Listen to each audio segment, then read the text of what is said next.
রবিবার অর্থাৎ গতকাল সন্ধেবেলায় জলপাইগুড়ি সায়েন্স অ্যান্ড নেচার ক্লাবের প্রধান কার্যালয়ে নয়াবস্থায় জলপাইগুড়িতে অনুষ্ঠিত হল একটি মনোজ্ঞ এবং এই সময়কার অত্যন্ত প্রাসঙ্গিক বিষয়ে একটি আলোচনা চক্র।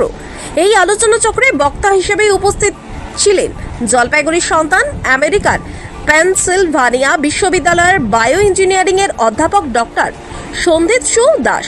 তিনি মূলত যে বিষয় নিয়ে আলোচনা করেন তা হলো brain imaging and Alzheimer disease.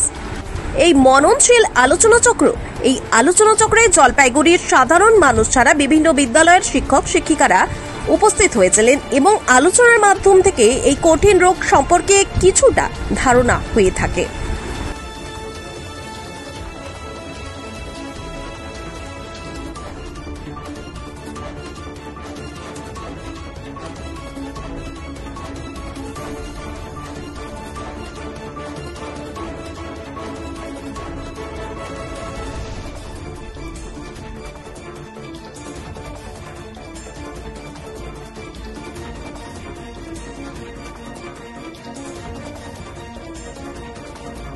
তো কি প্রোগ্রাম হচ্ছে আপনাদের এখানে? হ্যাঁ, আজকে আমাদের জলপাইগুড়ি সায়েন্স অ্যান্ড নেচার ক্লাবের উদ্যোগে ব্রেন ইমেজিং এবং আলজাইমার ডিজিজ। আপনারা জানেন যে এই সময়কালে এই ধরনের মস্তিষ্কের বিভিন্ন যে রোগ ভোগগুলো আছে তার মধ্যে এই আলজাইমার রোগটা অন্যতম, এবং বিশেষ করে 60 মানুষের মধ্যে এইটা অনেক বেশি গ্রাস করছে। আজকে যে ইঁদুর দৌড়ের যে যুগ চলছে, এই যুগে বিশেষ করে মানুষের একাকিত্ব থেকে এই সমস্যাগুলো ভীষণ রকমভাবে বাড়ছে।